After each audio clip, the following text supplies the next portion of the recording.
a directed verdict is at the end of the state's case, the defense can move for a directed verdict. And what the standard for a directed verdict is exceedingly high. It's as high as it gets for a judge to grant it.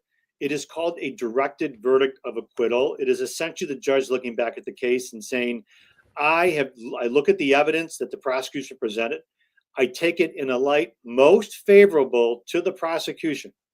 That usually is the death knell of directed verdict motions. Right. But saying that I look at it in the prosecution's best case. I take their very best case. I look at it and I decide whether or not this case a reasonable juror or any reasonable jury could find in favor of the prosecution based upon that evidence.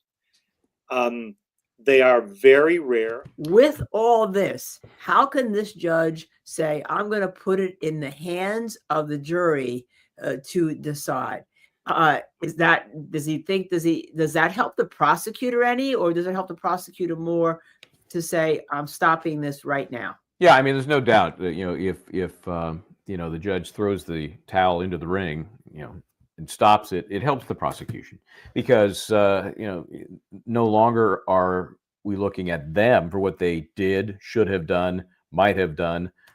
Sources tell us they have done, but, the judge has made an independent ruling and it really lets them off the hook. And in a weird way, I can't imagine any prosecutor, certainly not Lewin, thinking, boy, I hope they grant that directed verdict because they like you, Neil. Jerome Streets, Neil's on point. Love this guy. If you were the victim, you'd get that $30 million in the civil suit. So you're asking me. I think that in some other cases, smaller cases, I think the judge, it was his courtroom prosecutor, his regular guy. The line prosecutors that are in there.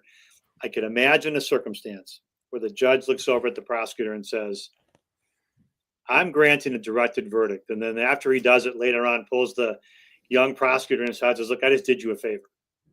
Like, I granted the direct, I just did you a favor by not having this case end up going to the jury and having to have them decide this case, and et cetera, et cetera. Do I think that's going to happen in this case? I don't. I think the judge is going to let it go to the jury. I just think that I saw a couple of moments where the judge felt you could see the exchange between he and Lewin. It got to the point where Lewin was actually trying to tell the judge, we actually got some, what's the dude's name again? Was it Brooks? What's his name? Daryl Brooks. Daryl Brooks. We got the grounds. Yeah. Yeah. Well, Lewin actually, I want grounds. And we lawyers in court, we argue, we make motions and we argue objections. And the judge says, well, Mr. Lewin, what do you want? How do you want it to be? I just don't see the judge, as much as I just don't see the judge in the end granting a directed verdict. I think he could, and I think that he likely won't.